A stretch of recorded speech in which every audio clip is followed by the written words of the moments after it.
ازيكم عاملين ايه؟ يا رب تكونوا بخير. اولا اهلا بيكم في قناتي الجديده. ثانيا قبل ما ابدا في القصه ما تنساش تعمل لايك واشتراك في القناه وتسيب كومنت لطيف زيك تحت الفيديو. كنا واقفين في الفصل اللي فات على ستيل وهي ماشيه في الطرقه وشافت شخص بيكون الامبراطور. بيكون وقتها الامبراطور بيفكر في كلام المساعد بتاعه لما اجا وقال له كنت سعيد طلب منه ان هو يقول له حاجه مهمه جدا على العشاء يعني، وقال له وقتها ان العنكبوت اتعلق في الشبكه المزيفه اللي عملوها له، والامبراطور قال له ان هو يستمر بابلاغه بالوضع اول باول. وهنا الامبراطور بيقول وهو واقف في الطرقه على الرغم من ان هو ما كانش عنده توقعات عاليه جدا لما تعين اول مرة، لكن الكونت سايت بينجز عمل التجسسي بافضل مما كان بيتوقع. وفجأة بيسمع صوت بيقول مين اللي هنا، وبيقول الامبراطور ان ما ينفعش لحد ان هو يتجول في الساعة دي، وبيبص كده وفجأة بيلاقي ستيل ما بيكونش عارف ان هي طبعا في العتمة وبيمسك بشكل عنيف جدا، وبتفاجئ وقتها انها هنا وبيسألها عن سبب وجودها. هنا ستيل بتعتذر ان هي جعزته وبتقول له ان الطفل ساب الدمية بتاعته على طاولة العشاء وهي كانت رايحة عشان تجيبها له، وبتقول له ان هي ما شافتش ولا سمعت اي حاجة وعشان كده ما يقلقش ابدا. الامبراطور بتعصب وبيقول لها معنى اللي انت بتقوليه ده ان انت مش عاوزة تتدخلي في شؤوني مش كده؟ وبسألها برضو اذا كانت بتعمل كده عشان فاكرة ان هو يعملها وكأنها شخص دوني بالنسبة لي. بتقول له ستيل ان ده مش حقيقي وان هي بتقدم المجاملة المناسبة لجلالة الملك، وبتقول له ان هو اذا ما كانش بيشعر بالراحة ولسه هتكمل بيقول لها هنا كفاية ما انتيش تعتذري مني. بتفكر ستيل وبتقول ان هو بيدعوها لتناول العشاء وبيقدم ليها الهدايا وبيعاملها بالشكل ده بتسهل اذا كان بيشعر بالذنب تجاهها. وبتقول له هنا اذا كان قلقان بشأنها في الرحلة دي فهو مش بحاجة ان هو يعمل كده، وبتقول له ان ما عادش عندها اي مشاعر او استياء ناحيته.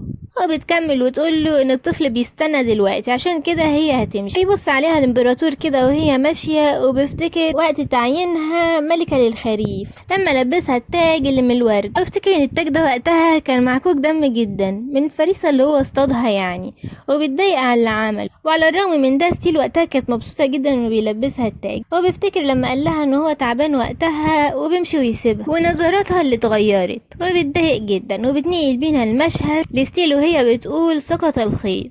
اكيد في حد فتح الصندوق ده، وبتقول ان جميع المحتويات عبارة عن ادوية بسيطة واعشاب طبية وما هيكونش فيه مشكلة لو اتفتح، لكن ايه اللي هيحصل لو كان في حد اصلا حط حاجة تانية في الداخل وما سرقش حاجة؟ بتكون قاعدة بيجي الوزير وبيقول لها ان هما مش هيمشوا النهاردة، فبتقول له ليه؟ بيقول لها زي ما انت شايفة كده الطقس مش كويس ابدا النهاردة، عشان كده لغوا الرحلة لأسباب تتعلق بالسلامة، عشان يعني ممكن تكون ان في عاصفة هتيجي قريب. بتفكر ستيلي وبتقول ان هي خططت انها تفضل هنا اليوم واحد بس، عشان كده هي دلوقتي في ورطة، وان هي لو قابلت جدها في اي لحظة دلوقتي هيحصل مشكلة كبيرة جدا. وبتسأل الوزير اذا كانت تقدر تكتب رسالة لجدها في قلعة دانش ولا لا، وبتقول ان هو اكيد قلقان جدا عليهم. بيقول لها اكيد، وبالفعل بطلتنا بتكتب له رساله وبتسلمها الوزير عشان يعطيها له، لكن هنا الوزير بيفاجئها وبيقول لها انا عارف انها وقاحه كبيره جدا، لكن بيسالها اذا ممكن يقرا محتويات الرساله، وبيقول لها ان عادة في الجولات الملكية زي دي لازم ان هو يتحقق من جميع الرسائل اللي بتتبعت لاسباب امنية يعني. بيبص على وشها وبيقول على ما يبدو كده انها ما صدقتش وشايفة ان انا بكذب، على الرغم من ان انا قدمت عذر منطقي جدا.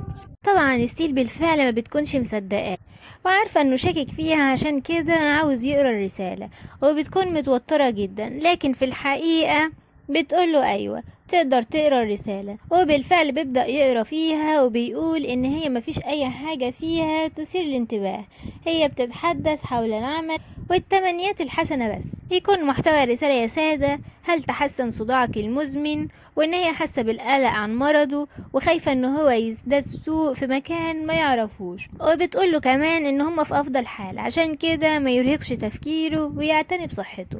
هنا الوزير بيسألها اذا كان المركز بخير ولا لا، بتقوله ستيل ان هو ما بيحسش بحالة جيدة طول الوقت وان ده على الارجح بسبب سنه. بيحط الرسالة في الجواب وبيقول لها انه اتحقق منها وهيسلم الرسالة على الفور وان مفيش فيها اي مشكلة. بتقوله أيوة أتمنى ده يحصل. وبيكون كل تفكير ستيل إن الرسالة بتبدو عادية جدا لما أي حد تاني يقرأها، لكنها اتكتبت بطريقة مهمة جدا، ومع كده جدها مختلف جدا عن الناس الباقية، وإنه لو قرأها يفهم معنى الرسالة بالظبط. وبتقول ان لحد ما يجي وقت ما يرجعوا هما التلاتة عيلة مجددا لازم ما يكونش فيه اي ثغرات. وبتقول دلوقتي بقى في مشكلة لازم ان انا احلها. وبتطلع تجري، بتروح لسيد ليندون وبتطلب منه المساعدة. بيقول لها اكيد اطلبي اللي انت عاوزاه، وبتاخده وبتروح على الأوضة بتاعتها وبتمسك الصندوق، وبيكون الخدم بتوعها موجودين وبتسألهم إذا كان في حد فتح الصناديق دي النهاردة. طبعا بيقولوا لها أكيد لأ، وإن ما ينفعش أي حد فيهم يعمل ده، وإن مش مسموح ليهم إن هم يلمسوا أملاك الشخص اللي هم بيعتنوا بيه. بتقول لهم ستيل إن أكيد من المفترض إن تكون الأمور ماشية على النحو ده، لكن اللي حصل مش ده أبدا، وإن هي بتعتقد إن شخص فتح الصندوق ده مش بس كده، الشخص اللي فتح الصندوق فتحه مرتين مش مرة واحدة. هنا ليندون بيقول اليوم في غرفة السيدة ستيل تم التأكيد انه مفيش اي حد دخل او خرج باستثناء الخادمات التلاتة دول، اكيد الموضوع يعني مش هيخرج براهم. بتقول لهم هنا ستيل زي ما انتوا سمعتوا مفيش عندكم اي تخمينات حول هوية الفاعل. في واحدة منهم بتقول لها بالرغم من اننا دخلنا الغرفة وخرجنا لكن من الصعب تحديد الجاني. واحدة تانية بتقول لها ان ده صحيح، وان هو الموضوع ممكن يكون وقح، لكن هما لو عايزوا يسرقوا فمش هيفتحوا الصندوق نفسه مرتين، وبيطلبوا منها انها تصدقهم. بتقول لهم ستيل ايوه انت عندك حق، عادة الموضوع هيكون كده، لكن هي بتتحدث عن غرض السرقة دلوقتي، وبتقول ان اكيد لازم يكون الجاني عرف، ولكن الصندوق دلوقتي ما بيحتويش على اي شيء بيستحق ان هو يتسرق يعني. وبتقول ان بداية الصباح ده فتحت الدرج شوية صغيرين وكان الصندوق جواه. وبتقول لو كان الصندوق هيخرج اتسألت الجاني هيتصرف ازاي، عشان كده حطت خيط وعليه عصارة اسمها عصارة الرجانين. العصارة دي يا سادة بتكون عشبة غابة نادرة جدا، ولما بتلمس العصارة دي البشرة فهي بتسبب طفح جلدي. وبتقول بما ان القفل ده دقيق جدا فمفيش اي حد يقدر يفتحه الا بايد عارية من غير جوانت يعني. بيكون يا سادة العشبة دي اللي كان ابنها هيمسكها في الحديقة وهي لحقته على اخر وقت.